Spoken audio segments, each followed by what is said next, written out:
चलिए समझते हैं भारत की न्यायिक व्यवस्था का पूरा ढांचा। देखिए, भारत की न्यायपालिका एक 3 स्तरीय संरचना पर काम करती है, जो आप कह सकते हैं पूरे देश में कानून व्यवस्था की नींव है। तो पहला, सबसे ऊपर आता है भारत का सर्वोच्च न्यायालय, यानी कि सुप्रीम कोर्ट। ये देश की सबसे बड़ी अदालत है और इसका जिक्र संविधान के अनुच्छेद 124 से 147 में किया गया है। यहीं से पूरी कहानी शुरू होती है। अनुच्छेद 124 कहता है कि भारत का एक सुप्रीम कोर्ट होगा। शुरुआत में जजों की संख्या बहुत कम थी, लेकिन संविधान ने ये शक्ति संसद को दी कि वो जरूरत के हिसाब से इसे बढ़ा सकें। आज की तारीख में एक मुख्य न्यायाधीश और 33 अन्य न्यायाधीश, यानी कुल 34 जज हैं। 34 जज जो पूरे देश के सबसे बड़े मामलों को देखते हैं। आज सरकार चुनती है। यहीं पे मामला दिलचस्प हो जाता है। कागज पर तो देखिए नियुक्ति राष्ट्रपति करते हैं, लेकिन असल में वो कोलिजियम की सलाह पर करते हैं। ये कोलिजियम सुप्रीम कोर्ट के ही सबसे सीनियर जजों का एक समूह होता है, जिसमें भारत के मुख्य न्यायाधीश और 4 अन्य वरिष्ठतम जज होते हैं। ये व्यवस्था 1993 के एक अदालती फैसले से बनी थी, मतलब जजों द्वारा जजों की नियुक्ति। ठीक है, तो ये तो हुई नियुक्ति की प्रक्रिया। पर जज बनने के लिए योग्यता क्या चाहिए? क्या कोई भी बड़ा वकील जज बन सकता है? इसके लिए भी संविधान में 3 बहुत साफ शर्तें हैं। पहली, वो व्यक्ति कम से कम 5 साल तक किसी हाई कोर्ट का जज रहा हो। दूसरी, या फिर कम से कम 10 साल तक किसी हाई कोर्ट में वकालत की हो। और एक तीसरी शर्त भी है। वो कौन से? कि वो राष्ट्रपति की नजर में एक प्रख्यात विधिवेत्ता यानी कानून का माना हुआ विशेषज्ञ हो। ये शर्त बड़ी दिलचस्प है। सुनने में तो बड़ा अच्छा लगता है कि कोई ब्रिलियंट एकेडमिशियन भी सीधे जज बन सकता है, पर क्या असल में ऐसा कभी हुआ है? ये प्रावधान ज्यादातर किताबों में ही रह गया है। आज तक इस रास्ते से किसी की नियुक्ति नहीं हुई है। ये तो वाकई हैरान करने वाली बात है। अच्छा, जज 65 साल की उम्र में रिटायर होते हैं, पर क्या उन्हें उससे पहले हटाया भी जा सकता है, या एक बार जज बन गए तो 65 तक कोई हटा नहीं सकता? सुप्रीम कोर्ट जज को हटाना माउंट एवरेस्ट पर चढ़ने जैसा है। अच्छा, सैद्धांतिक रूप से संभव है, पर असल में आज तक कोई कर नहीं पाया। वाह, ऐसा क्यों? क्योंकि संविधान निर्माताओं को डर था कि अगर जजों को हटाना आसान हो गया तो सरकारें अपने खिलाफ फैसला देने वाले जजों को डरा धमका सकती हैं। इसलिए अनुच्छेद 124(4) में महाभियोग जैसे एक प्रक्रिया है जो सिर्फ सिंध कदाचार या अक्षमता के आधार पर ही शुरू हो सकती है, और इसके लिए संसद के दोनों सदनों में उपस्थित और मतदान करने वाले सदस्यों के 2/3 बहुमत की जरूरत होती है। 2/3 बहुमत? ये जानबूझकर इतना मुश्किल बनाया गया है ताकि कोई भी सरकार किसी जज पर फैसला बदलने का दबाव ना बना सके। तो नियुक्ति और हटाने की प्रक्रिया से उनकी स्वतंत्रता सुनिश्चित की गई। क्या संविधान में उनकी स्वतंत्रता बनाए रखने के लिए और भी कोई इंतजाम है? बिल्कुल, संविधान सिर्फ नियुक्ति तक ही नहीं रुकता। कई अनुच्छेद मिलकर एक पूरा सुरक्षा कवच बनाते हैं। जैसे एक बार जज नियुक्त हो गए तो अनुच्छेद 125 के तहत उनके कार्यकाल में उनका वेतन कम नहीं किया जा सकता, ताकि कोई वित्तीय दबाव न बना सके। सही। अनुच्छेद 126 ये सुनिश्चित करता है कि अगर चीफ जस्टिस का पद खाली हो तो काम ना रुके, तुरंत एक कार्यकारी चीफ जस्टिस नियुक्त हों। यहां तक कि अनुच्छेद 127 और 28 के तहत काम का बोझ ज्यादा होने पर अस्थायी तौर पर हाईकोर्ट के जजों या रिटायर्ड जजों को भी मदद के लिए बुलाया जा सकता है। मतलब मकसद एक ही है? हाँ, एक ही मकसद, एक आत्मनिर्भर और बिना रुके काम करने वाली न्यायपालिका। ठीक है, तो हमने ये तो समझ लिया कि जजों को स्वतंत्र रखने के लिए संविधान ने कितनी मजबूत दीवारें खड़ी की हैं। लेकिन इस किले के अंदर आखिर कोर्ट करता क्या है? उसकी शक्तियों का दायरा क्या है? कहां से शुरू होता है? इसकी शुरुआत होती है अनुच्छेद 129 से, जो सुप्रीम कोर्ट को अभिलेख न्यायालय या कोर्ट ऑफ रिकॉर्ड का दर्जा देता है। ओके। इसके 2 बहुत गहरे मतलब हैं। ओके। पहला, सुप्रीम कोर्ट का हर फैसला एक रिकॉर्ड है, एक कानून है। देश की बाकी सभी अदालतें उसे एक मिसाल मानकर अपने फैसले सुनाने के लिए बाध्य हैं। और दूसरा मतलब? दूसरा मतलब ज्यादा शक्तिशाली है। कोर्ट को अपनी अवमानना यानी अपनी तौहीन के लिए सजा देने का अधिकार है। अवमानना मतलब अगर कोई व्यक्ति या संस्था कोर्ट के फैसले को मानने से इनकार करे या उसकी गरिमा पर सवाल उठाए तो कोर्ट उसे 6 महीने तक की जेल भेज सकता है। ये शक्ति सुनिश्चित करती है कि कोर्ट के आदेश सिर्फ कागज पर न रह जाएं, उनका पालन हो। ये तो हुई कोर्ट की अपनी गरिमा बनाए रखने की शक्ति। लेकिन वो कौन से मामले हैं जो सीधे सुप्रीम कोर्ट में ही जा सकते हैं? इसके लिए है अनुच्छेद 131 यानी मूल क्षेत्राधिकार। आप इसे ऐसे समझिए, अगर आपके और आपके पड़ोसी में झगड़ा हो तो आप पहले निचली अदालत जाते हैं, है ना? हाँ, लेकिन अगर दो राज्यों, मान लीजिए कर्नाटक और तमिलनाडु में पानी को लेकर झगड़ा हो, या केंद्र और पश्चिम बंगाल सरकार में किसी कानून को लेकर टकराव हो, तो वे निचली अदालत नहीं जाते। ऐसे हाई प्रोफाइल मामलों के लिए सुप्रीम कोर्ट ही पहली और आखिरी अदालत है। अच्छा, ये तो हमारे संघीय ढांचे के लिए बहुत जरूरी है। बिल्कुल, ये उसकी नींव है, केंद्र और राज्यों के बीच संतुलन बनाती है। और आम लोगों के लिए तो ये अपील करने की सबसे बड़ी अदालत है ना, हाईकोर्ट के बाद। हाँ, अनुच्छेद 132, 133 और 134 संवैधानिक, सिविल और क्रिमिनल मामलों में हाई कोर्ट के फैसलों के खिलाफ अपील का अधिकार देते हैं। लेकिन एक शर्त है। शर्त? हाँ, अनुच्छेद 134A के मुताबिक हाई कोर्ट को एक सर्टिफिकेट देना होता है कि हाँ, इस मामले में कानून का कोई ऐसा महत्वपूर्ण सवाल जुड़ा है जिसकी व्याख्या सुप्रीम कोर्ट को ही करनी चाहिए। लेकिन मैंने सुना है कि एक ऐसी शक्ति भी है जो इन सब नियमों से परे है, जिसे सुप्रीम कोर्ट की सुपर पावर या ब्रह्मास्त्र कहा जाता है। अनुच्छेद 136, विशेष अनुमति याचिका या SLP। आपने बिल्कुल सही शब्द इस्तेमाल किया, ब्रह्मास्त्र। ये वाकई एक असाधारण शक्ति है।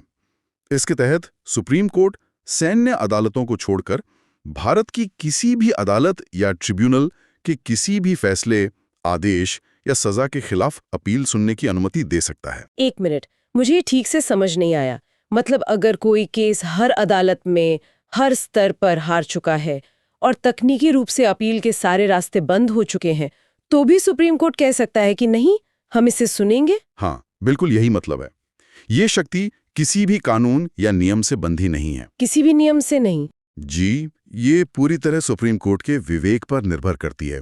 इसका मकसद सिर्फ एक है, ये सुनिश्चित करना कि न्याय की प्रक्रिया में कहीं कोई गंभीर चूक ना हो जाए।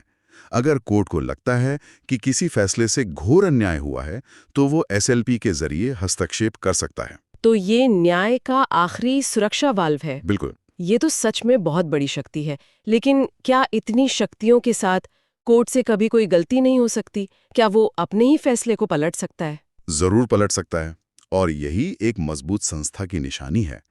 अनुच्छेद 137 ये सुप्रीम कोर्ट को अपने ही दिए गए किसी फैसले की समीक्षा करने यानी रिव्यू करने की शक्ति देता है। अच्छा। अगर बाद में कोई नई जानकारी सामने आती है या लगता है कि फैसले में कोई तथ्यात्मक गलती रह गई थी, तो कोर्ट उसे सुधार सकता है। इसी शक्ति की वजह से हमारे कानून समय के साथ विकसित होते रहते हैं। इनमें बहुत चर्चा होती है।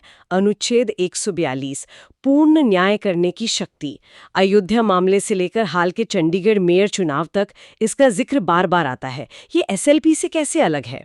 ये SLP से भी एक कदम आगे है। एक कदम आगे? हाँ, SLP तो किसी मामले को सुनने का दरवाजा खोलती है, लेकिन अनुच्छेद 142 उस मामले में न्याय करने की असीमित शक्ति देता है। ये कहता है कि अगर किसी केस में इंसाफ करने के लिए मौजूदा कानून या नियम आड़े आ रहे हैं, तो सुप्रीम कोर्ट उन नियमों को लांघकर सीधे वो आदेश दे सकता है जो पूर्ण न्याय के लिए जरूरी हो। कानून को लांघकर, ये तो बहुत बड़ी बात है। हाँ। और जब कोर्ट इन शक्तियों का इस्तेमाल करके कोई फैसला दे देता है, तो उसकी क्या हैसियत होती है? अनुच्छेद 141 इसका जवाब देता है। वो कहता है कि सुप्रीम कोर्ट का फैसला भारत की सभी अदालतों के लिए पत्थर की लकीर है। पत्थर की लकीर? हाँ, वो सिर्फ एक फैसला नहीं, बल्कि भविष्य के लिए कानून बन जाता है। तो अनुच्छेद 137 समीक्षा, 141 बाध्यकारी कानून और 142 पूर्ण न्याय, ये तीनों मिलकर सुप्रीम कोर्ट को संविधान का अंतिम व्याख्याकार और संरक्षक बनाते हैं। ये तो हुई कोर्ट की न्यायिक शक्तियां, लेकिन संस्था को चलाने के लिए भी तो कुछ नियम कायदे होते होंगे। क्या वो भी सरकार बनाती है? नहीं, और यही न्यायिक स्वतंत्रता का एक और पहलू दिखता है। अनुच्छेद 145 के तहत सुप्रीम कोर्ट अपने कामकाज के नियम खुद बनाता है। अच्छा, अपने नियम खुद? हाँ, कोर्ट की प्रक्रिया क्या होगी, कौन सा केस कौन सुनेगा, ये सब कोर्ट ही तय करता है। इसी अनुच्छेद में यह भी लिखा है कि संविधान की व्याख्या से जुड़े किसी भी मामले की सुनवाई के लिए कम से कम 5 जजों की बेंच होना जरूरी है, जिसे हम संवैधानिक पीठ कहते हैं। और कोर्ट के खर्चों का क्या? स्टाफ की सैलरी, बिल्डिंग का रखरखाव, इसके लिए तो सरकार पर ही निर्भर रहना पड़ता होगा। नहीं, अनुच्छेद 146 ये सुनिश्चित करता है कि कोर्ट के सारे प्रशासनिक खर्चे भारत की संचित निधि यानी कंसोलिडेटेड फंड ऑफ इंडिया से दिए जाएंगे। और इसका क्या महत्व है? इसका महत्व ये है कि इस खर्चे पर संसद में वोटिंग नहीं होती। ये उसे सरकार पर आर्थिक रूप से निर्भर होने से बचाता है, ताकि वो बिना किसी वित्तीय दबाव के काम कर सकें। बिल्कुल, ये पर्दे के पीछे के वो नियम हैं जो उस मशीनरी को चलाते हैं जो न्याय देने का काम करती है। एक और अनुच्छेद है जिस पर मेरी नजर गई, अनुच्छेद 143। ये कहता है कि राष्ट्रपति सुप्रीम कोर्ट से सलाह मांग सकते हैं। जी। इसका क्या मतलब है? क्या कोर्ट सरकार का सलाहकार है? ये एक दिलचस्प प्रावधान है। राष्ट्रपति किसी भी सार्वजनिक महत्व के कानूनी या संवैधानिक सवाल पर सुप्रीम कोर्ट की राय मांग सकते हैं। लेकिन दो बातें जरूरी हैं। क्या? पहली, कोर्ट राय देने के लिए बाध्य नहीं है, और दूसरी, अगर कोर्ट राय दे भी दे तो सरकार उसे मानने के लिए बाध्य नहीं है। तो फिर इसका फायदा क्या है? ये एक तरह से सरकार को किसी बड़े कानूनी कदम को उठाने से पहले उसकी वैधता जांचने का एक मौका देता है, लेकिन ये कोर्ट को सरकार का सलाहकार नहीं बनाता। तो आज की इस पूरी चर्चा को अगर समेटें तो ये साफ है कि संविधान ने सुप्रीम कोर्ट को सिर्फ एक अदालत नहीं बनाया, बल्कि एक स्वतंत्र और बेहद शक्तिशाली संस्था बनाया है। इसके बाद आते हैं राज्यों के उच्च न्यायालय, मतलब हाई कोर्ट्स। ये अपने अपने राज्य में सबसे ऊंची न्यायिक संस्था होती है। इनके बारे में आपको अनुच्छेद 214 से 231 में जानकारी मिलेगी। और देखते हैं कि इन कानूनी धाराओं के पीछे का असली मतलब क्या है। तो इस इमारत की पहली ईंट है अनुच्छेद 214। ये कहता है कि हर राज्य के लिए एक हाई कोर्ट होगा।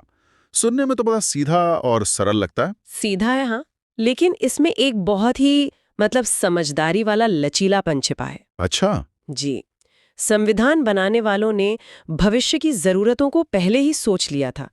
इसीलिए अनुच्छेद 231 संसद को ये शक्ति देता है कि वो कानून बनाकर 2 या 2 से ज्यादा राज्यों के लिए एक ही साझा हाईकोर्ट बना सकती है। हाँ, जैसे पंजाब और हरियाणा का एक ही हाईकोर्ट है चंडीगढ़ में। बिल्कुल। या फिर गुवाहाटी हाईकोर्ट जो असम के साथ साथ नागालैंड, मिजोरम और अरुणाचल प्रदेश के लिए भी काम करता है। बिल्कुल।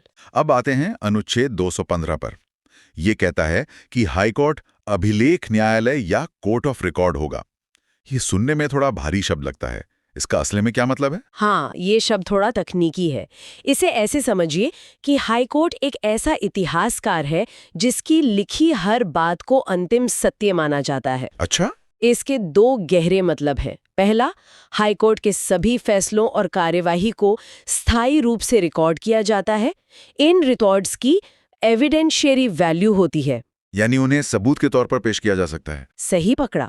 और देश की किसी भी अदालत में उन पर सवाल नहीं उठाया जा सकता। और दूसरा मतलब? दूसरा मतलब इसे असली ताकत देता है।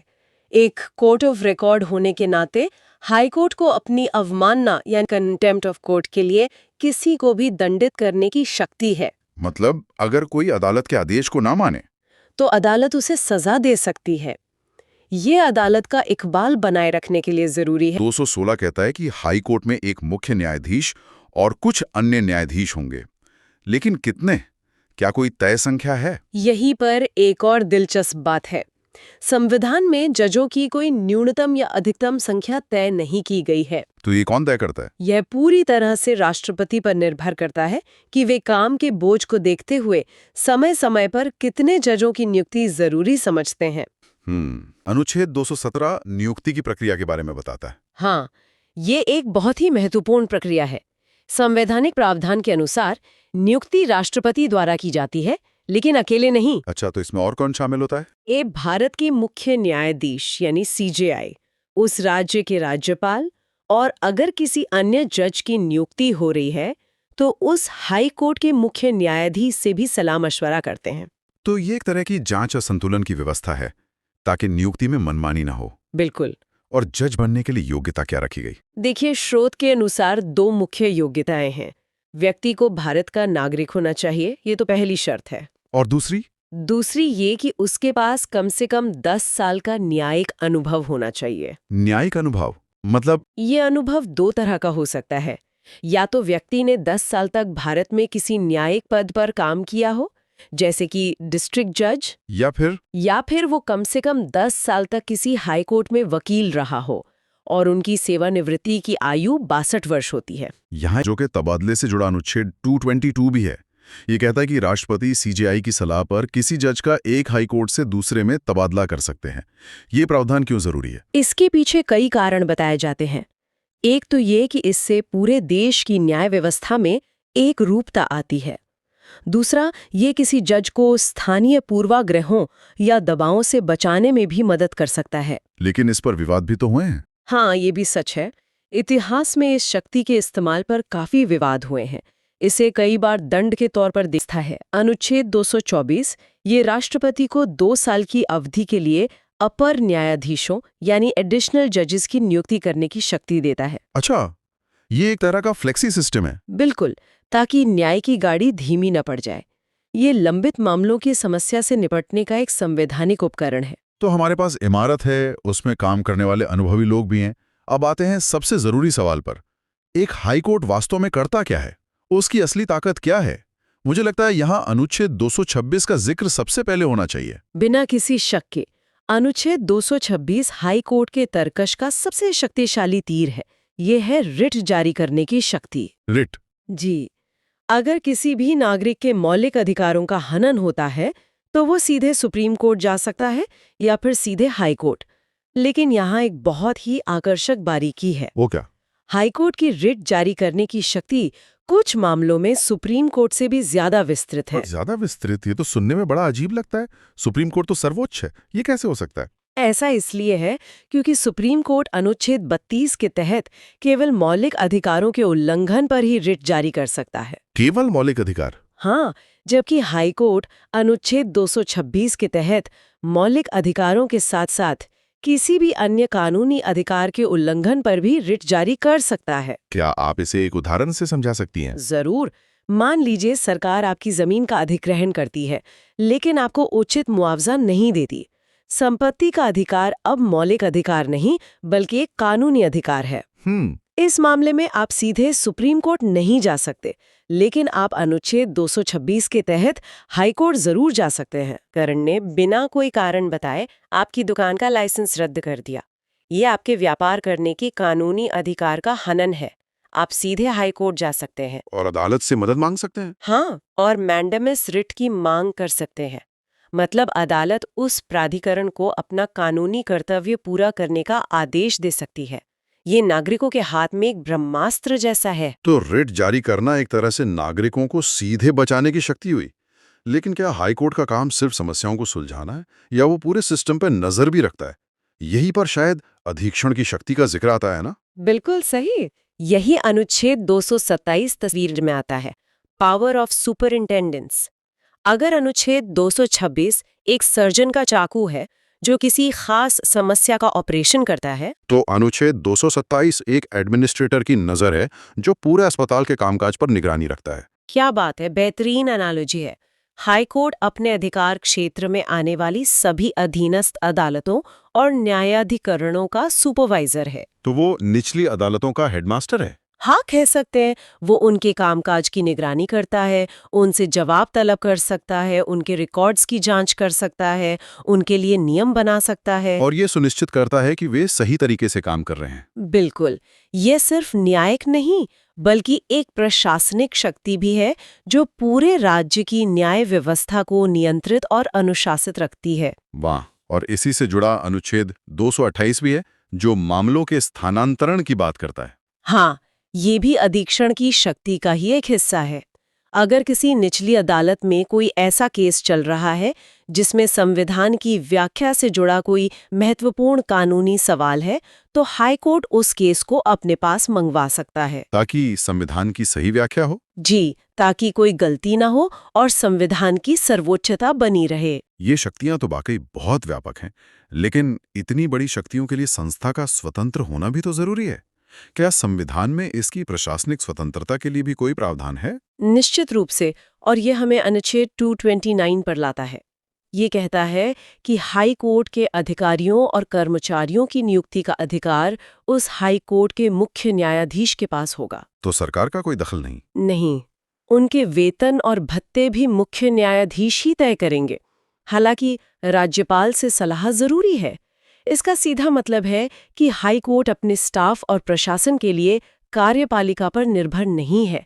ये उसकी रोजमर्रा की स्वतंत्रता के लिए एक बहुत महत्वपूर्ण प्रावधान है। और आखिर में अनुच्छेद 230 और 231 जो हाई कोर्ट के अधिकार क्षेत्र के विस्तार की बात करते हैं, वे इस पूरी तस्वीर को कैसे पूरा करते हैं? ये दोनों अनुच्छेद हमारी न्यायिक संरचना के एकीकृत चरित्र को दिखाते हैं।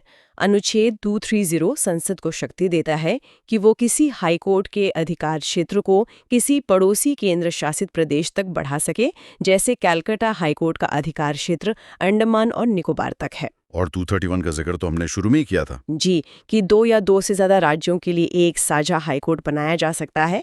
ये दिखाता है कि हमारी न्याय व्यवस्था राज्यों की सीमाओं में बंधी नहीं है, बल्कि ज़रूरत के हिसाब से उसे ढाला जा सकता है। तो आज की इस चर्चा से ये बिल्कुल साफ है कि भारतीय संविधान में हाईकोर्ट्स को कितनी मजबूती और सोच समझकर स्थापित किया गया है।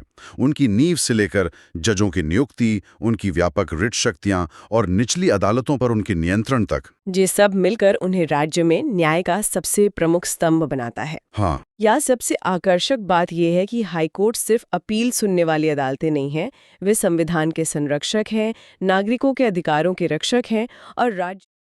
और तीसरा, सबसे निचले स्तर पर हैं जिला अदालतें, जिन्हें हम डिस्ट्रिक्ट कोर्ट्स भी कहते हैं। ज्यादातर मामले यहीं से शुरू होते हैं और इनका ब्यौरा संविधान के अनुच्छेद 233 से 237 में है। यहीं से न्यायिक स्वतंत्रता की पूरी कहानी शुरू होती है। अनुच्छेद 233 ये सीधे सीधे डिस्ट्रिक्ट जजों की नियुक्ति के बारे में बताता है। जैसा कि यहाँ दिख रहा है, नियुक्ति तो गवर्नर करते हैं, लेकिन इसमें एक बहुत बड़ा लेकिन है। वो ये कि उन्हें राज्य के हाई कोर्ट से सलाह मशवरा करना ही होगा। और ये सिर्फ एक फॉर्मेलिटी नहीं, बल्कि एक अनिवार्य कदम है। यही वो चेक एंड बैलेंस है जो सरकार के सीधे कंट्रोल को लिमिट करता है और न्यायपालिका की आज़ादी की पहली दीवार खड़ी करता है। तो फिर इस कुर्सी पर बैठने के लिए काबिल कौन है? संविधान 3 मोटी मोटी शर्तें रखता है। पहली, वो व्यक्ति पहले से किसी सरकारी नौकरी में न हो। दूसरी, उसे कम से कम 7 साल वकालत का अनुभव हो।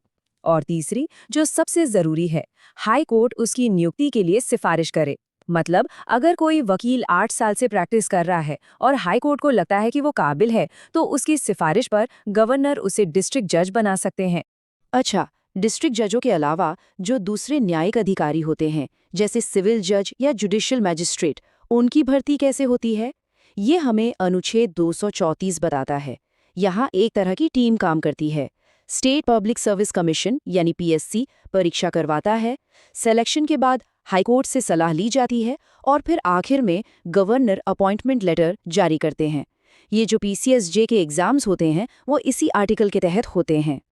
तो आप देखिए, हमारे सामने 2 रास्ते साफ साफ दिख रहे हैं।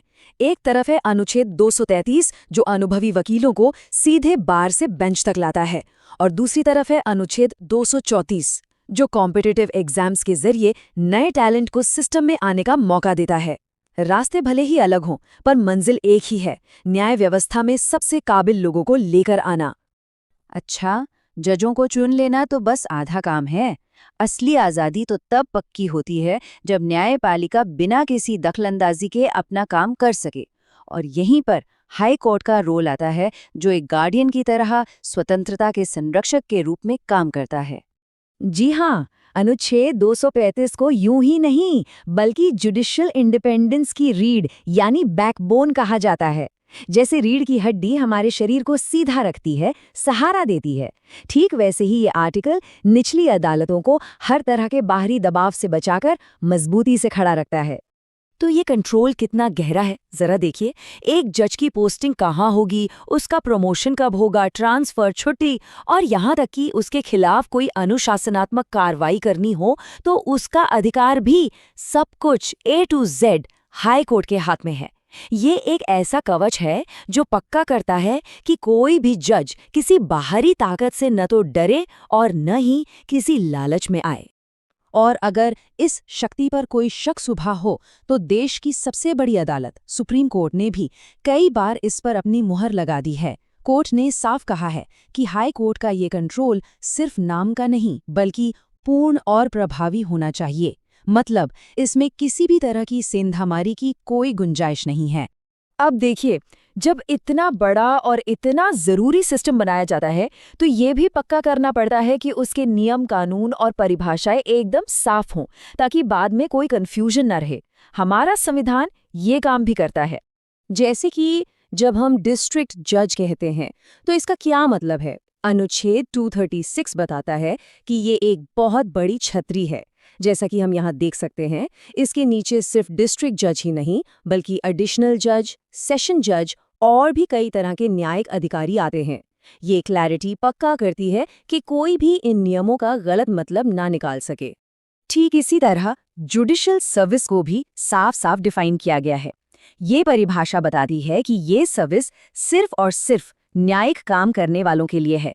इसका मकसद न्यायपालिका को प्रशासन के दूसरे अंगों से अलग रखना है। और फिर आता है अनुच्छेद 237। ये एक बहुत दूर की सोच रखने वाला प्रावधान है। ये गवर्नर को ये पावर देता है कि वो इन सभी सुरक्षा नियमों को राज्य के मजिस्ट्रेटों पर भी लागू कर सके। ये न्यायपालिका को कार्यपालिका से पूरी तरह अलग करने की दिशा में एक बहुत बड़ा और जरूरी कदम है।